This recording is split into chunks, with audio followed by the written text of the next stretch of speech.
what does the word gutsy mean to you? I think it's exactly that. It's the courage to put your toes on the edge of the cliff. I know I'm made for another level, another opportunity of growth, another version of myself, and I'm willing to have the courage to do it, despite all the struggle that comes with it, because I know the juice is worth the squeeze. I know that if I don't, like, I'm not cool with a life of regret, so I'm willing to be gutsy to pursue that. You're listening to the Gutsy Podcast, where we talk about all things real, raw, and ridiculous about running a business authentically. Whether you need an inspirational pick-me-up or a swift kick in the mental ass, the Gutsy Podcast is your bi-weekly guide to getting out of your head and back into action. I'm Laura Ora, branding and mindset coach for female entrepreneurs, and your host on this journey through entrepreneurship. It's time to fuel your gutsy.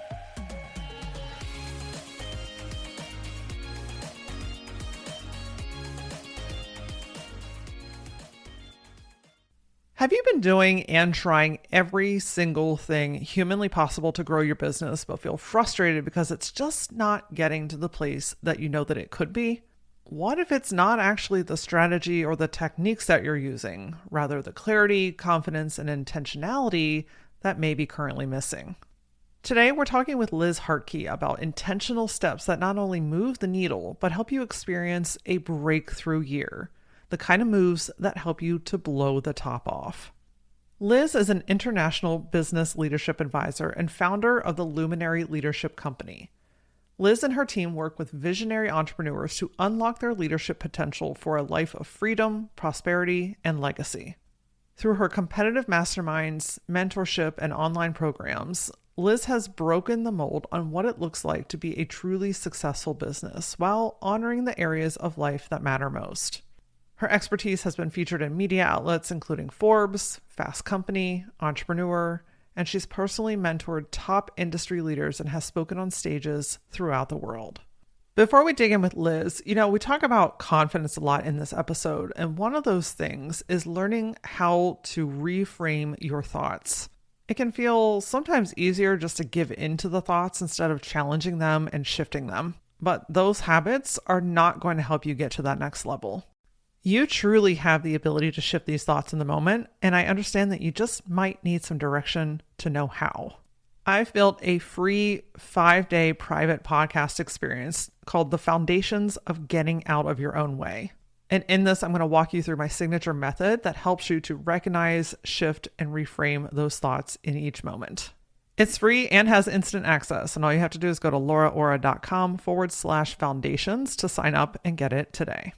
All right, Liz has some really great, not just nuggets of wisdom, but some just raw honesty that sometimes is just a really good reminder to hear. So let's get into today's episode. Hey, Liz, welcome to the Gutsy Podcast. Thanks for having me on. I'm happy to be here with you. Absolutely. So I was doing some digging on your website prior to our conversation, and I saw some fun facts that I thought we really just need to talk about for a hot second. So the first one is someone on your team. I have a funny feeling I know who this might be, but someone on your team's zipper broke right before going on stage in front of 10,000 people. Tell me Accurate. about that. Was that you? That would be me. I thought so. Yep, it's nothing like throwing a little curveball into the mix and get to practice what you preach about problem solving. But right before going out, my husband and the AV team were frantically pinning me back together. Thankfully, the way the stage was set up, I came on from the side, so you couldn't see the back of my dress. And I'm facing the audience, so they can't see the back. But the whole time I'm afraid. I'm like, is this going to be a Janet Jackson circa whatever year that was, the Super Bowl moment? But thankfully, we Yep. held it together. So I'm making a mental note as preparing to go speak on live physical stages, maybe a little attire backup system Yes, that would to be wise. I'm going to put that on my list immediately because in those moments it can be a little nerve-wracking in its own, but to have some backup, that is phenomenal. And then the Yeah. other one that I thought was really cool was that someone on your team closed a $30,000 sale while breastfeeding. Yeah, that would also be me. I Um, thought it might be as well. I have 4 little kids, and for the first year of life, they're pretty much, my appendage. So Yep. um, it's not foreign to me to be just kind of doing our thing business wise while having one of my little ones in tow.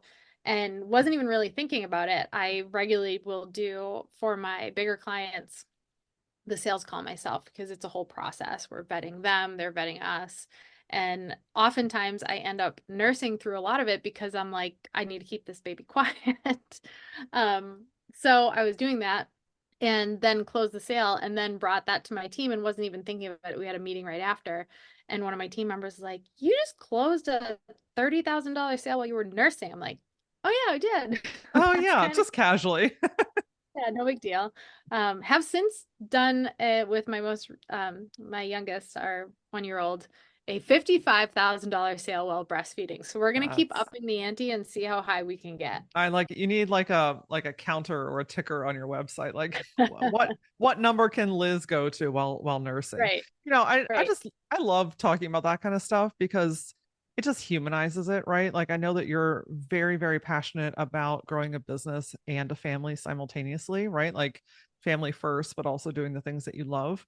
And it's stories like that that just humanizes that there's so many women doing those types of things, right? Like Yeah. I started my first business when I was 6.5 months pregnant, and I too nursed him through calls and emails and all kinds of things because let's face it, sometimes you're sitting there for a very long time. Hmm. And it's just I don't know, the female body and what we're capable of doing is just incredible to me. Yeah, totally miraculous. Such a gift to get to experience it. And I think that the world just is in a space of such high level of curation that we're disillusioned into thinking that everything has to be so perfected and appear a certain way and be so clean cut and separating. Everyone loves to talk about boundaries, which can be of great value. However, I think it's overdone sometimes when it comes to business and family, of like having these super clean lines between your business and your children and your spouse and your family as a whole versus integrating the two and really having a cohesive um, I don't know, like the mission overlaps, or it should. You shouldn't have who you are with your family and what your mission is with your family, and then who you are in your business and what your mission is in your business. Really, it should be very cohesive. And I think that's the biggest lesson I've learned over the years. My oldest is 8. And when he was born, I had those really hard boundaries where I was like, oh my gosh, he can't make a peep. And my husband be like, why? Because someone will know you have a kid and be offended. Like, what are you even talking about? Just be you, just be a mother. Like, this is who you are. And and with each child, and as my business grew and I became more confident, I felt like I could just embrace those two worlds and make them live in harmony. And it's been, and now my clients expect it, right? Like whenever I host we run high level masterminds for entrepreneurs, and we have men and women in them, and they come in and they expect me, like the guys always joke that like, oh, Liz is probably going to be breastfeeding, so like angle yourself appropriately. But I'll cover myself up or whatever. But they kind of just expect me to have one of my kids in tow. And they like that about me. Like they feel at home because they too are family people. They too like are trying to figure out how to run both of these things successfully in tandem. And it just kind of gives them permission and space to do it without feeling like they have to come off a certain way or be super polished. Yeah, absolutely. I think that one of the positive things that came out of COVID was the normalization of those things, right? Like all of Hmm. a sudden the whole world is working from home and you're seeing and experiencing them at home, right? With Yeah. kids and spouses and animals and all kinds of things. And I just think that that's one of the great things that came out of that because it's not so taboo anymore. I feel like people don't feel like they have to separate them so much. That integration I think is a little easier now than it ever has been. Yeah, I agree. I agree. I think it's a really good thing that people are figuring out how to bring family into all areas of their life a lot more. Agreed. So today we're talking about experiencing your breakthrough year, which I know that the entrepreneurs listening, the people listening are like, yes, I'm hungry. Tell me more. But first, I want to make sure that we hear your story because I'm certain, since we're talking here and the beautiful success that I've seen you achieve online, you've had your breakthrough year for sure. So Hmm. talk to me a Yeah. little bit about your entrepreneurial journey and what that's looked like. Yeah, so I've been in business for a little over a dozen years. We run the Luminary Leadership Company, And my business and I have evolved pretty dramatically over the last, decade plus. And I come from a long line of entrepreneurs. So I grew up in a family. My mom still to this day runs her own business. My dad just recently retired in his 70s. My grandparents both ran their own businesses, aunts, uncles, and I was really privileged to get to work within those businesses alongside them and see how ethical and morally driven their businesses were and how much they were really of service. But I got to learn a lot about business too. And I think one of the key takeaways for me over the many years of working in my grandfather's law office or working at my mom's, accounting firm or all the different things, my uncle's chiropractic office, was you can work really, really, really, really hard. And you can be an incredibly good person and you can do what you do insanely well and still not scale and grow, like still not have anything beyond just flexibility, and you won't ever obtain that freedom. And that was something I noticed in my mom specifically, who is all of those things, like one of the most ethically driven people I know, so a heart of service and insanely good at her craft. And I remember being a kid and, it being like 1 in the morning and I'm 4 or 5 years old and I'm asleep. And then I get up to go use the bathroom in the middle of the night or something. And I see the dining room light dimmed. I lived in a small house and you could see right at the end of the hall was my mom sitting at the dining room table at 1 a.m. with her papers strewn across the table, catching up on work because she never missed a thing as a mom. I was so blessed. She was at all our ball games and she was making dinner and we sat and had meals as a family and just so many awesome elements of life growing up. And because she made those sacrifices, but she had to pay for it later meaning later in the hours of the night, because she was like present with us during the day. It meant she had to find time to get that work done. So to her, it wasn't a sacrifice. She was grateful to be able to have that flexibility and grateful to be present with us. And the woman can live with like no sleep, unlike her daughter, unfortunately. But what it made me really conscious of is, man, how can these people who are amazing at what they do and so gifted in what they do and so passionate and of service, how can they do it in a way where they can go from flexibility to more freedom? So for many years, I taught a lot of business strategy. I still do, to get entrepreneurs up out of the weeds of their business and into a business that does provide that freedom for them so that they don't have to be up in the wee hours of the night making up for lost time, or they don't have to miss those moments with their family, because I'm very pro family, very pro, like, you are there to raise your children. I believe in entrepreneurship as the vessel to do that, but how do we optimize it in a way that it doesn't just burn out the entrepreneur? So over the years, what I realized was all these entrepreneurs were bottlenecking, and it wasn't because they didn't have the next best marketing strategy. It wasn't because they didn't have enough systems in their business. Those things are important. We teach those things. However, those things in the hands of a burnt out entrepreneur are just going to fall flat anyway. And we realized that the differentiator between the people that we were serving that never really got out of their own way and were like many of the people I knew growing up who worked really hard and were good at what they do, but never broke through to another level of growth possibility and freedom.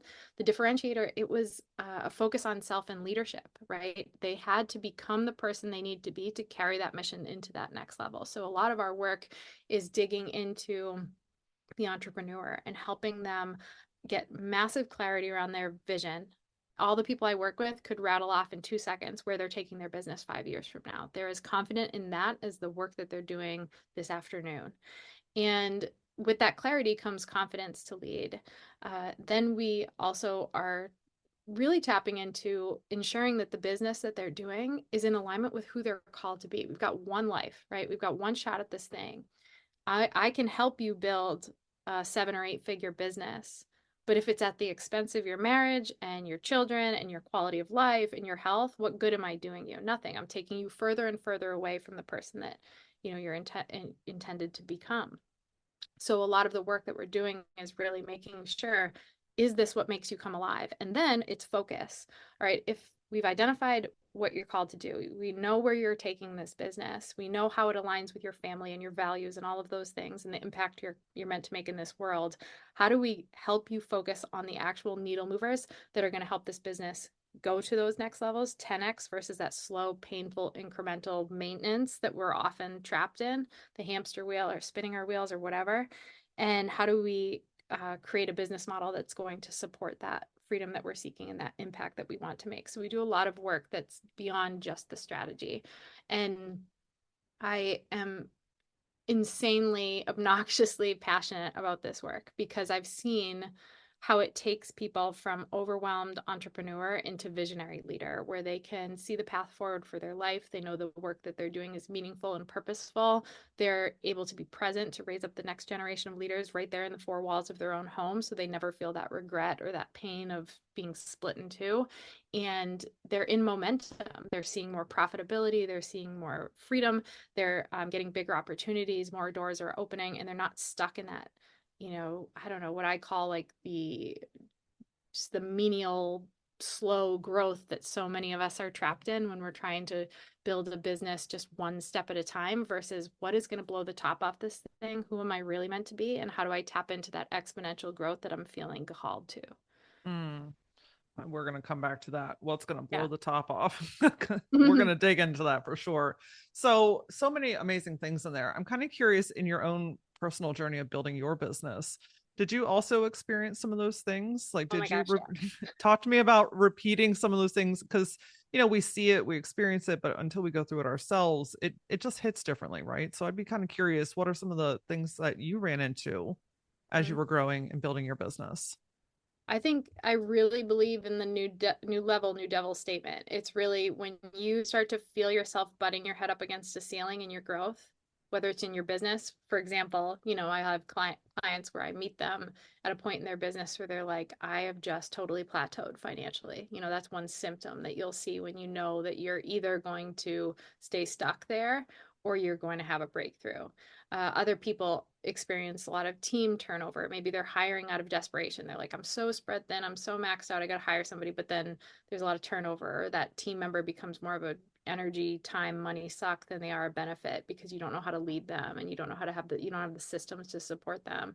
Or you'll often hear it just from a standpoint of their mindset, right? They say they're burnt out. It's not really burnout because I've seen people busier than them, right? With more on their plate, I should say, than them, who are passionate and alive in what they do. You only feel burnt out when you're not alive in your work, right?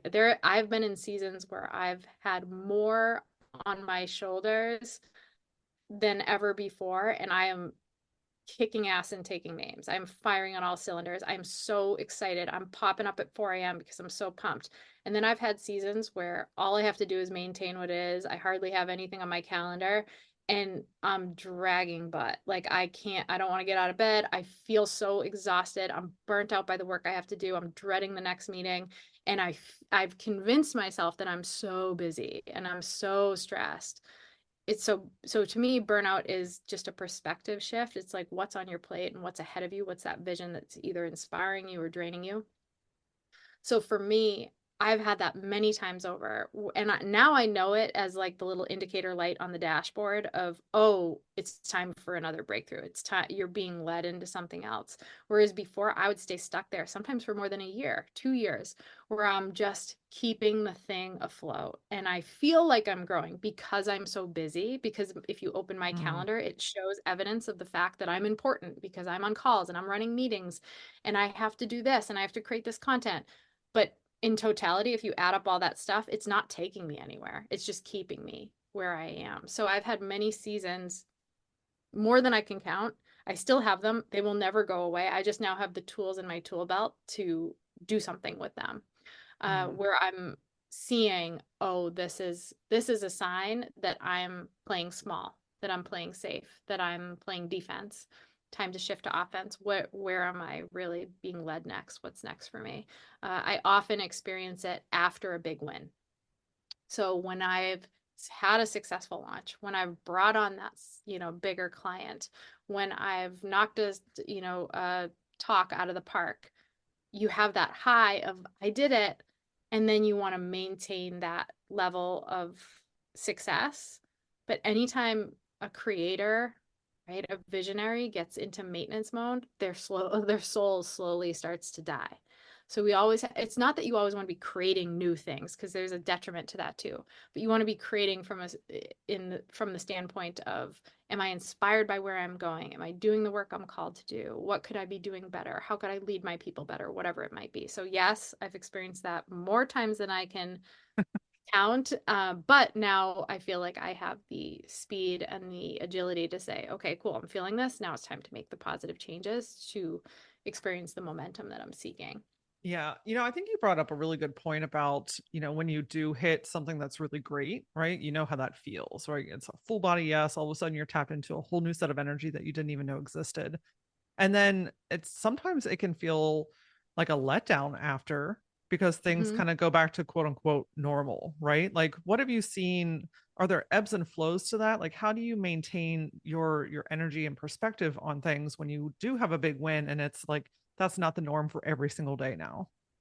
Yeah, well, that's why it's so critical to have a long-term vision. That's why it's really important to have a finger on the pulse of where you're ultimately called to go, which can change, by the way. I think people say, "Oh, well, I don't want to cast that vision because, I'm moving next year and we're having a baby and this, so that might change things I have to see." It's like, no, you change on the fly. That's part of leadership, but you still have to figure out where ultimately you need a direction. You need a port in the storm, because dating myself back to the MapQuest days, right? You need to know two key components to get the directions printed out. You need to know where you're starting, right? You need to be able to drop the pin into reality, what even if it's ugly, and say, this is what we're starting with, even if you don't like the numbers, even if you don't like the reality, even if you don't like the team as it stands, the offers as they are, or whatever.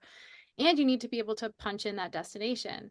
You can't go to MapQuest and be like, well, I don't really have an accurate starting location. I'm somewhere in the Northeast and I'd like to get somewhere west of here. And it's like, well, you have no idea where you're going to land. And you're going to put your head down and you're going to work and you're going to run. And then you're going to lift your head up and be like, why am I not in San Diego? Like I thought ultimately I was going there. Well, you never plugged that in. You never specified the direction that you're not even just direction, the destination that you want to get to. So I think that's where that's key, because you're not always going to have high seasons. You're not always going to be making the bestseller list or having the, 7-figure launch. Like those are not the realities. But I think sometimes we we focus on the wrong metrics too. As entrepreneurs, especially as high achievers, people will focus on those things that are super tangible, right? Like I made X amount of dollars, or I brought home this much profit, or I had this many followers, or I had this many people on my email list who subscribed, and then this many converted. Those are all important numbers because you're running a business. You're not just, playing around with a hobby. However, there are also other things that you need to weigh into the equation that are not quite as easy to put your finger on, but they're critical, right? The Have you ever heard of the book The Gap and the Gain? It's a Dan Yes. Sullivan book. And a lot of us measure that gap. We're like, how far did we go? What is the gap from where I am to where I want to be? And high achievers do that a lot because we're in a growth mindset, and that's a good thing. But he argues that you need to also take the time to measure that gain. How far did you come? How do you react differently in different situations? Like, I want to know, for the people that I'm hiring or the people that I'm coaching, I would rather know, yeah, that's great. You hit those numbers on social media and your email list. But when something went wrong in your business, how did you handle it differently than the last time? Right? Like, how did you, so when shit hit the fan, and last time you lost it, right? Like you curled up in a ball because your launch didn't go well. Woe is me. I'm such a loser. All the thoughts. How did you think differently this time? Right? Because to me, that's a massive gain. That's a gain that's going to take you into stratospheric growth versus just the ebbs and flows that come with entrepreneurship. Sometimes you're going to have a good launch, sometimes you're not. Sometimes you're going to have a client that, does really well. Sometimes they're just not going to show up and they're not going to get the results. So I like to measure and look at those gains in the person as a leader, because I know from many years of research and implementation that that's going to be the differentiator in their success. It's not going to be the metrics and the KPIs that we often study under a microscope. How they're both necessary, but the KPIs and the metrics that we often focus on without the leadership foundation, it's going to be a feast or famine thing. It's like 1 month you're going to have those look really good, and then the next 8 months they're going to look like crap. And that's just the nature of it. Except when the person thinks differently, views the world differently, has a clear vision, is confident in that vision, even in the midst of the hurricane, they're going to be steady because they know where they're going. That's like so far beyond the storm that it doesn't matter. They're hitting another storm, and they're going to be able to hit better numbers that we often focus on and measure because of who they are more than what they did. Yeah. And, a lot of that comes from that core base of what you talked about earlier about having clarity. Yeah. Because when you don't have the clarity, it's hard to know how to ground yourself in it because you're just kind of floundering. So what are some ways that you can find clarity if you're kind of in a space where you're not quite sure right now?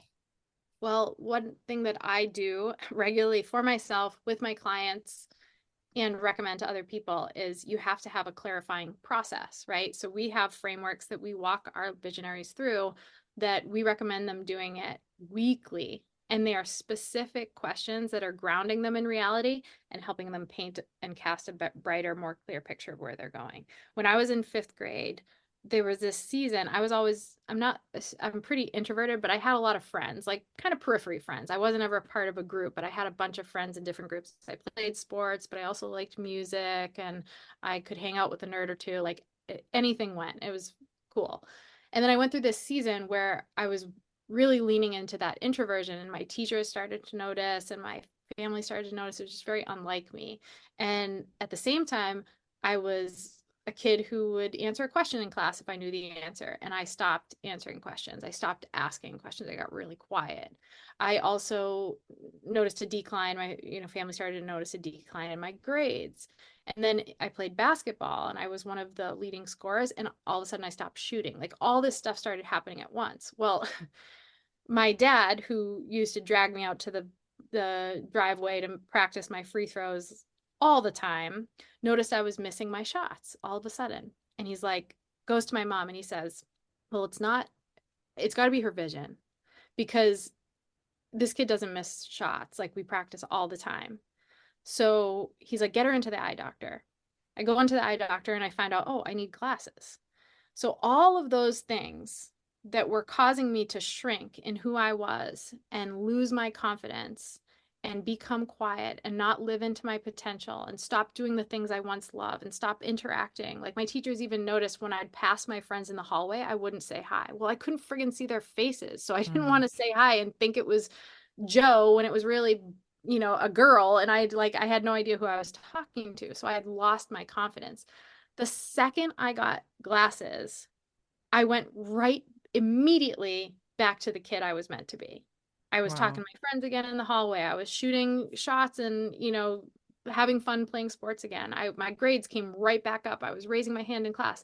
When you don't have clarity, you can't have confidence. But the second you get that clarity, you immediately boost that confidence. I had no idea that I was living kind of in this fuzzy world until I had that clarity again. And the crazy part is how often can we go through life with that? Like my vision was not blurry enough to sideline me in life, right? I wasn't blind, but it was clear enough that I could sustain like that for a really long time. How often do we sustain with slightly blurred vision where we're like squinting through life trying to figure it out when all we really need to do is just stop for a second and take the time to clarify the path ahead. So I have a process. I'm happy to share it with the Please. first part of that process. Happy to pass it along if you guys want to download it. It's just a free guide that I've turned it into. It's a multi-part process. It's actually a deep dive I go into, but I outline the entire first part and put it out into the world because I felt like so many people were hitting the same roadblock. And I get this question. It's called Focused Entrepreneur. It's so basic, the premise, but it's very detailed, and it asks a series of questions that are going to help you get that clarity you're craving. And it's amazing how fast that confidence comes with it. When you don't have confidence, you don't create, right? Because you don't have confidence in what you're creating. So you stagnate. So that's where oftentimes people will see those plateaus financially or just plateaus like in terms of inspiration.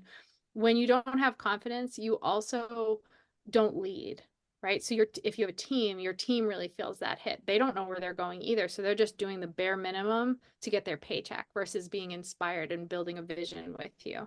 But when you do have confidence, all of a sudden you get back into innovation and creation and long-term vision, and you just come from this place of being inspired as a leader, which is so powerful for profitability and for growth and quality of life, and just knowing that you're being purposeful. So that download is at luminaryleadershipco.com/focused, the past tense, focused, FOCUSED. And that will walk you through a series of questions. So some of the questions are things like, what were the biggest needle movers over the last 90 days? So some of them are very tactical and tangible like that, because oftentimes we're just going through the motions. We have a really long to-do list, but if we actually took the time to look at it and dissect it, it's like, oh, 90% of this crap isn't actually moving the needle. It's just what I've been doing for the last 3 years that I thought I had to keep doing. For example, I have a client who had a very big podcast, and it took a lot of production time and it took a lot of money. But when we did an audit of this clarifying process with her, we found that it was driving almost no revenue. So we had two options. If we all of a sudden got clarity, do we optimize the podcast to monetize it so that her time is actually valued again? Or do we just ditch the podcast and go to that 10% that's driving 90% of her revenue? So you get the answers from things like that. We need to know the needle movers. But then you also ask some of the questions that help you get in out of the weeds and into your zone of genius. The profit possibility doors opening, they come not from the next best strategy. It comes from you being in your freaking sweet spot. Are you doing the work that you're meant to do? Are you using your innate gifts that only you have? And are you doubling down on those things? And you getting off of your plate all the crap that usually clutters your day that you think is important and urgent and necessary, that if it went to somebody else or it came off completely and you just lasered in on that 20% of stuff that's going to absolutely blow this thing up, not only would you be more inspired and joy filled and loving your work again, which ultimately creates a momentum and an energy and removes any possibility for burnout or anything even in the realm of it, overwhelm, stress, whatever. It also generates revenue, because anybody in that sweet spot truly is going to be great at what they do and confident in what they do and put themselves out there in a different way and create the right things. So some of those questions help you identify too, what is that sweet spot, right? What should you be doing with your time? And then we take the answers to those and turn them into a concrete plan. Okay, now we know sweet spot. We also know what happened in the last 90 days that was good, bad. We know we get clarifying questions of where we're going. Now we can build a roadmap. Now we can say, okay, Mondays you're focused on this, Tuesdays you're leveraging this, Wednesdays you're doing this, and it all comes into focus. So that clarity can become a very tangible thing. I think a lot of people trying to do that on their own, it's very challenging. You need kind of external support to laser in, because we are in the weeds of our own life. It is hard to see the forest through the trees, right? So sometimes we need someone with that aerial view that can come in and say, okay, follow these steps because I can see something you can't, so that you can see it too, so that you have that clarity, and then you have that confidence, and then that momentum starts to build.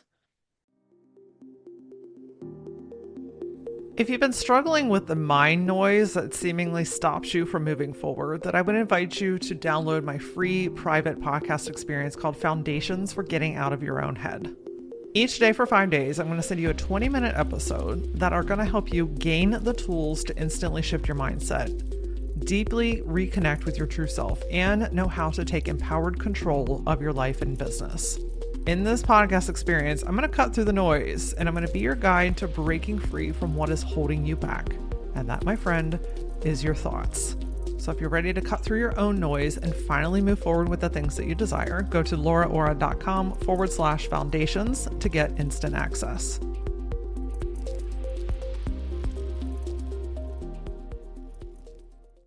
And it's so nice to hear it like that, because it really can be a lot easier than what we allow it to be. When you're just spinning your wheels and trudging through your own mud, and you're just going in circles, and you're doing a lot of things and you don't have clarity. I mean, it's no wonder that things aren't moving. The success isn't coming the way that you know that it could be, that, burnout is a very real thing. So Yeah. just something as simple as it's simple, but it's profound, right? Clarity is profound in every possible way. I was just gonna say it's so true. Like that path to mastery and that next level growth that we all crave that feels so elusive and out of reach. That path there is a path of less, not more, right? Those visionaries that are doing the things that we admire, that are just crushing it, they do way less. They're lasered in on the couple specific things that are innately designed for them. And they're either outsourcing or eliminating or delaying anything that gets in the way of that. So I think sometimes we feel like, oh, I want to go to another level. Well, I don't have any capacity left. How am I possibly going to add more onto my plate? Because obviously, to grow even more, I have to do more. No, that's not true. You actually have to eliminate more. You have to focus in more. You have to, anything that is non-essential in the pursuit of that next level growth goes away. And that's really scary because a lot of times we're like, yeah, but that's what's currently paying the bills, right? Like that's the low-hanging fruit. That's how I get my wins. Well, tough. You have to make a choice, good or great. We talk all the time. Jim Collins wrote the book, Good to Great.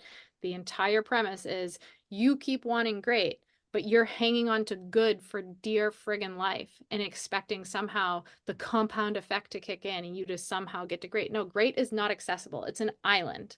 It's an island over here that you only can access if you're willing to leave the shore. And that means leaving behind a lot of the things that are paying your bills right now, that are a comfort to you right now, that do feel safe to access that next level. That's why so few people ever reach it. That's why so many people live in good. Actually, most people live in average or below. But those that listen to your show, I'm sure, are in that good range where they're doing great things, but they don't get to just like get to great because they're doing good things. It just doesn't make it's not how the math works. And that's a big thing that I'm passionate about because I feel like when people are in good, it can be actually a major danger zone. I actually prefer when people are in average because at least they're or below average, they have a fire under their butt to make a change because they're like, this sucks. But Mm. then they get to good and it gets kind of cushy. It's like, oh, this works.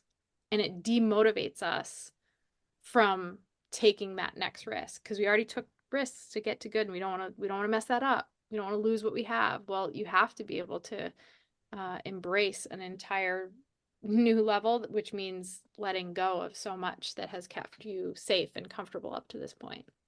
Gosh, you're so right. I've not really thought about it. When you're in that good zone, it's like Mhm. it doesn't hurt enough to want to get uncomfortable again, right? Totally.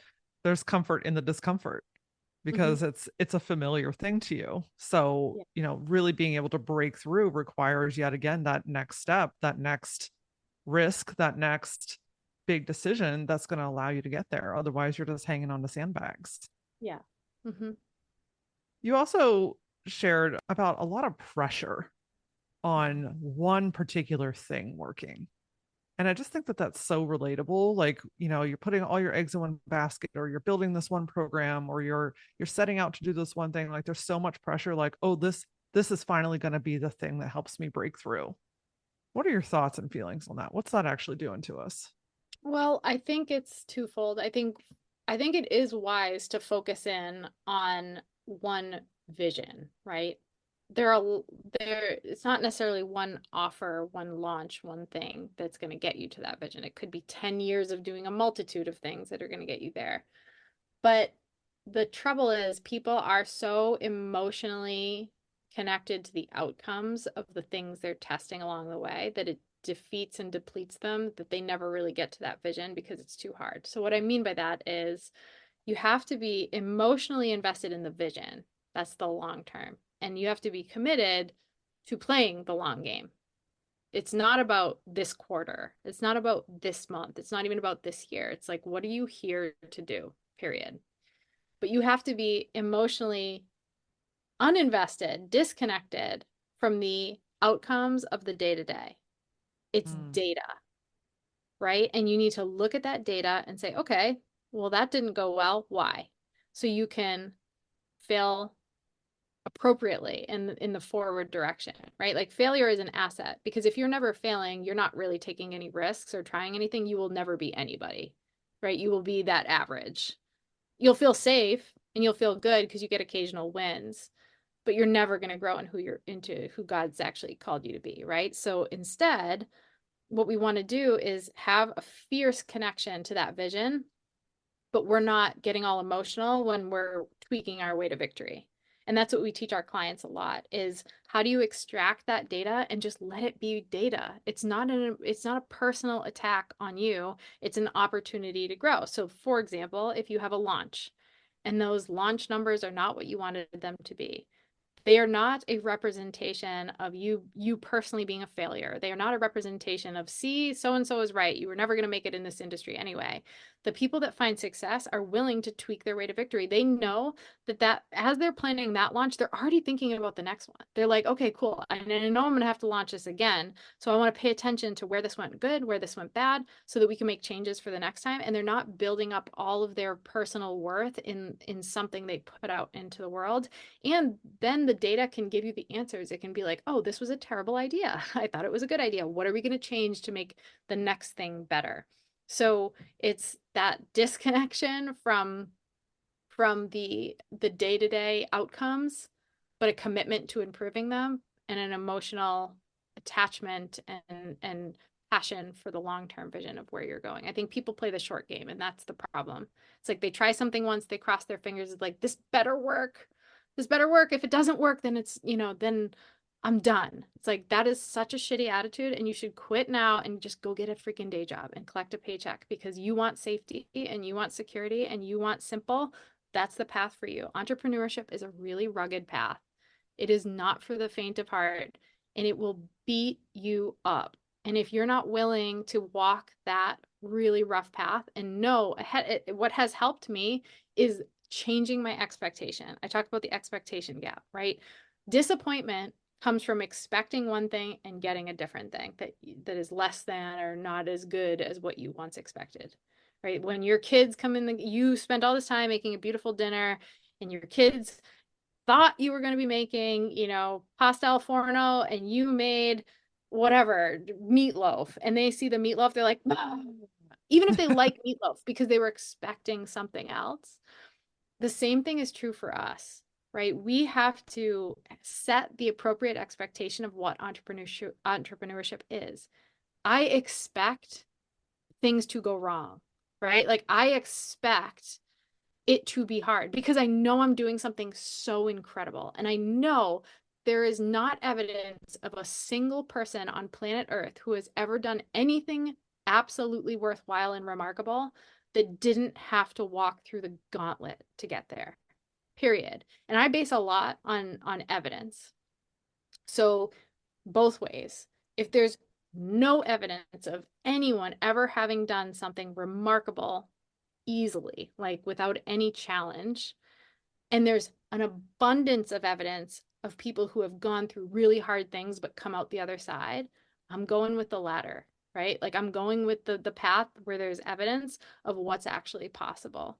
And I'm going to set that expectation that like it's supposed to be hard. Who told you it was supposed to be easy? Right? Who told you that this was going to be a cakewalk?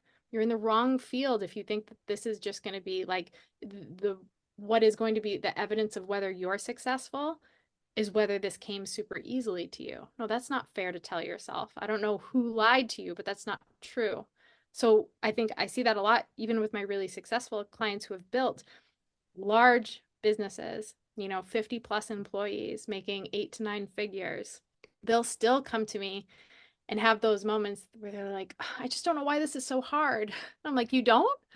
Of course it's hard. Like you chose a really hard path, but it's super, super fruitful. You can access things through entrepreneurship that you just point blank cannot access through a traditional business model. I'm not saying there's something wrong with the traditional path, just is what it is. It's black and white. You just can't access certain things through different paths, right? The same way you can't access, a predictable, cushy paycheck through entrepreneurship. It's just not going to happen. So you have to pick your poison and you have to set your expectations appropriately, and then you can soar because then you don't get bruised every time you don't have like an expectation met. Like your standard is this will be hard.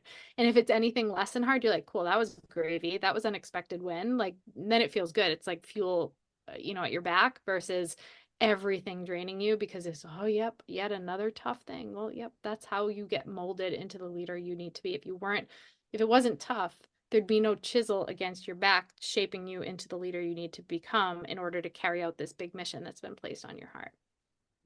I love that raw truth. I'm always here for raw truth. It's a good, well, it's a good reminder, right? Because I think that sometimes, it's easy to, especially online, to just browse and quickly think and assume that things are easy because people make it look easy.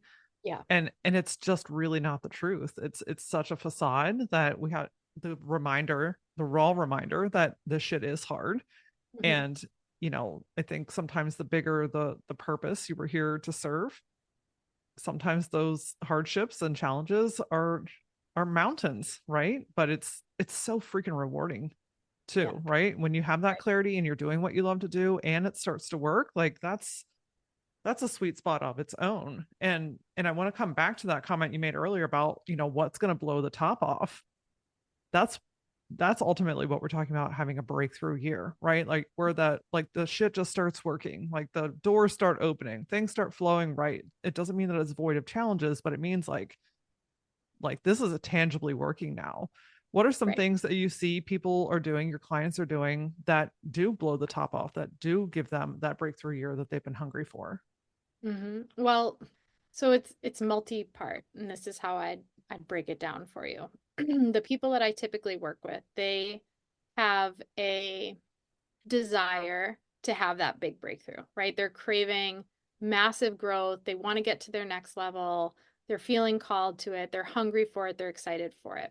But to get to it, that exponential growth, they have to get out of the problem that they're facing that they're most often not even aware of, which is they live in reactiveness, right? Mm. So every day they get up and they react to the stimuli of the day, right? I got to put out these fires. Oh, my team's asking for this. Oh, I got these DMs on social media. I got to go answer those. Oh, look, I got some likes on this post and some comments. I should go respond to that.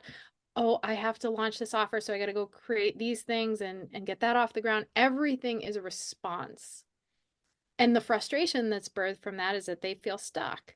So they have this desire of what we call their big next, right? I'm not talking just their next win. I'm talking like next level. That their head is currently hitting that ceiling and there's no way they're going to bust through it living a reactive life. So that's the problem. And then because they feel stuck from that frustration of being reactive, they what they'll do a couple things. They will try and hire their way out of it. They're like, okay, I just need more people to help support this. And then they become really bloated in terms financially and they cut into their profit margins and then a whole slew of really hard things happen. Other times I'll just work harder. Right? I can work nights, I can work weekends, I can work faster, I can make my to-do list longer, I can be more efficient. I'll buy that next productivity course, that'll help me, and then they live in that zone. Um, or they try and invest in certain things, right? I just need that marketing course. If I could just learn Facebook ads, if I can just figure out how to make my posts go viral, if I could just figure out how to write better sales copy. So they're always looking for that next solution. But the real solution actually isn't going to be first in those tactics. If they want that mega breakthrough that we're talking about, the solution is actually intentionality. It's about getting lasered in. Again, going back to that clarity, where are you going? Right? Where do you want to go? Put away the craziness of the day because that's always going to be there. You got to pause it for a minute. You got to rise up out of the weeds and into that visionary leadership zone so that the actions you're taking are not as a stressed out, overwhelmed, maxed out entrepreneur. They're as an intentional leader, as a visionary leader, right? They're giving themselves that vantage point of getting up on the hill so they can see over the weeds and make the appropriate decisions, take the right actions that are going to carry them out of that stuckness, out of that reactiveness.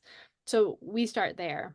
Everybody, 100% of the people we work with come in and they're like, all right, what's the strategy? Like, what's the secret? Tell me the marketing thing that you did that made those ads work. I'm like, the reason I knew what to put in the marketing strategy to make those ads work was because I took a beat and I really thought for a second. Like, I was intentional about the copy I wrote. I was strategic and in that mindset of a leader of like, how do I need to think to handle this next situation so that I can choose the appropriate actions that go into my day? Because the vision is really a sum of your individual days added up. Okay. So we cast this big beautiful vision, we get the clarity, but then if we just slingshot, what happens is people slingshot right back to how they've been operating all along. All right, I'm just going to work really hard and get to that vision. No, you actually have to operate as a completely different human being in order to get to that bigger vision, that big next that we talk about. So it's that intentionality, it's that clarity, then it's that focus. It's all right, what are your days made up of? I guarantee I've never worked with an entrepreneur that we didn't completely uproot and change their day to day to get to that next level for them. What is that focus? We call it high leverage moves. What are the high leverage moves that are going to move the needle? And what I mean by high leverage is you take an action and the ripple effect of that action is unproportionate to the amount of effort you put into the action. What happens is we most of the time put our time into very proportionate actions, meaning I put up this post, I get this response.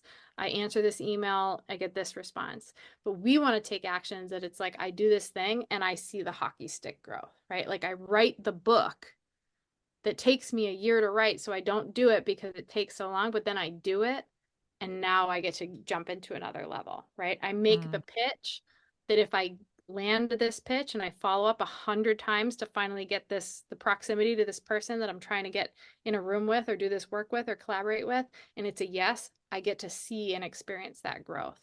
So we get super intentional about our efforts because the secret to living that intentional life or the freedom that they want is going to come from leading your business and yourself intentionally every minute of the day. So a lot of times, and then we get into the strategy. Only then does the strategy actually work. Then you're no longer wasting money and time on, the strategies you think are going to be your silver bullet when in reality you were the silver bullet all along. Mm. Yeah, because the strategy is not going to work with old habits, with Yeah. old ways of doing things, with old patterns. It requires that uprooting, and it requires what you're talking about earlier, going from good to great requires sometimes uprooting. It requires shifting things around, trying things a different way, breaking your Yeah. own personal habits and patterns. I mean, it's not a linear path, and it's not the same path for everybody. Exactly. Liz, this has been a really cool conversation. Do you have any parting advice before we close out today on experiencing your breakthrough year? I think what I would leave people with, if I had to leave them with anything, and it's the most profound thing that I've done in my business, it feels sometimes like we can't afford to give time to the visionary stuff because there are so many things we have to do, right? The things that are nagging us and pulling at us and calling us that pay the bills or whatever. The most valuable thing that you can do is to start to operate in that visionary leadership, to really get yourself out of the craziness of your days, your weeks, your years. And the way that I do that, you can start small. It doesn't have to be this big shift because it shouldn't be at first. You have to kind of ease into what that change would look like. But even just not reacting to start your day is going to make such a profound difference. So for me, my phone is left on the charger on airplane mode in my closet until noon. I don't go to my phone, turn it off airplane mode until noon. So that means there's no social media, there's no email, there's no Slack, there's nothing that I have to react to because I am optimizing and choosing and planning for everything that I'm going to do to start my day. So that time with family is not being interrupted in the morning or homeschooling is not being interrupted in the first part of the day. And then when I get into my work, I am mapping out strategically what I'm going to be doing to get the best possible result, to move the needle. And then I still build in time for some of those smaller things that do have to get done. I'm not saying I like dance in the leadership zone 100% of the time. I'm not a Fortune 500 CEO where I can just give everything to my minions and never have to do any little work. Like there's plenty of little work to be done, but it's concentrated into a planned block of time that I have chosen and I am going to use that very efficiently. It's not bled into every corner of my day. So that would probably be the biggest tip that I would leave people with. And that focused entrepreneur tool is going to help you do that and figure out, what that looks like from a tangible perspective. And we break it down, you know, pretty significantly, in that playbook. So that could be a good Awesome. starting point. I know that somebody listening right now was like, noon? Like, Oh, how it's the can best thing I? ever. It's the best ever. So for my birthday in like 2018, I think, I asked for a house phone because I was like, I don't want my cell phone to rule my life, but I want my mom and my family to be able to reach me if there's an emergency. And I was like, but I don't like having a cell phone on me. So I got a house phone for my birthday. I And love that. so then I know when my phone's on airplane mode, like if the people that actually need to reach me for some reason need to reach me, they can, but everyone else can wait till noon. Like the world's not going to end. I'm not a brain surgeon. I'm not on call for, someone going through some kind of catastrophic health event. So I can show up at noon for everybody else. And my team knows that's how I operate. They actually help me protect that time. They're really diligent about that. If they see me in Slack before noon, I get yelled at. They're like, get out of here. This is your visionary time. We need you in that zone. That's how we're going to grow. Wow. I know that was going to be the follow-up question. Like, what happens if somebody needs to get a hold of you? What if there's an emergency? A Yep. house phone, friends. House Get a phone, house phone. pager. You could get a pager. There you go. Old school. We're going back to the 90s now. Yep. I love it. So I want to we'll definitely make sure we put that resource link in the show notes. What's the best place for everyone to connect with you online? So if you come over to Instagram and Liz Hartke, so ELIZHARTKE, and you DM me the word podcast, it'll shoot you our podcast. And that's a great place to we talk about this kind of stuff all the time. We go into more detail, more of the how to and the process. We're the Luminary Leadership Podcast. So come over and subscribe, but that'll just make it easier. You don't have to go searching for it. We'll just send it right to you. And on Instagram, feel free to shoot me a message or connect. And I love seeing other entrepreneurs having the courage to pursue that sweet spot that they're really being called to and living into it fully, despite the risk that comes with it. I feel like we need a rally cry for those of us who are willing to put our toes on the edge of the cliff and go for it. And so if that's you, don't hesitate to reach out. Amazing. And what does the word gutsy mean to you? I think it's exactly that. It's the courage to put your toes on the edge of the cliff. I know I'm made for another level, another opportunity of growth, another version of myself, and I'm willing to have the courage to do it despite all the struggle that comes with it, because I know the juice is worth the squeeze. I know that if I don't, like, I'm not cool with a life of regret, so I'm willing to be gutsy to pursue that. Amazing. Liz, you are a wealth full of knowledge. It just pours right out of you. So thank you so much for your time, your wisdom, and just the magic that you're putting into this world. My pleasure. Thanks for having me. What a great conversation and reminder that you truly have the ability to blow the top off of this business that you're building. That your breakthrough year is probably closer than your mind is allowing you to believe it is. And with some intentionality, clarity, and really focused movement forwards, you can have everything that you dream of and then probably then some. I definitely encourage that you download Liz's free reference guide, which is in the show notes. And if you want some extra support to learn how to get out of your own head, again, you can download that free 5-day podcast at lauraora.com/foundations. As always, come say hi. I'd love to connect with you outside of the podcast and on social media. I am at that Laura Ora on Facebook, TikTok, and Instagram. And as always, until I see you next time, stay gutsy.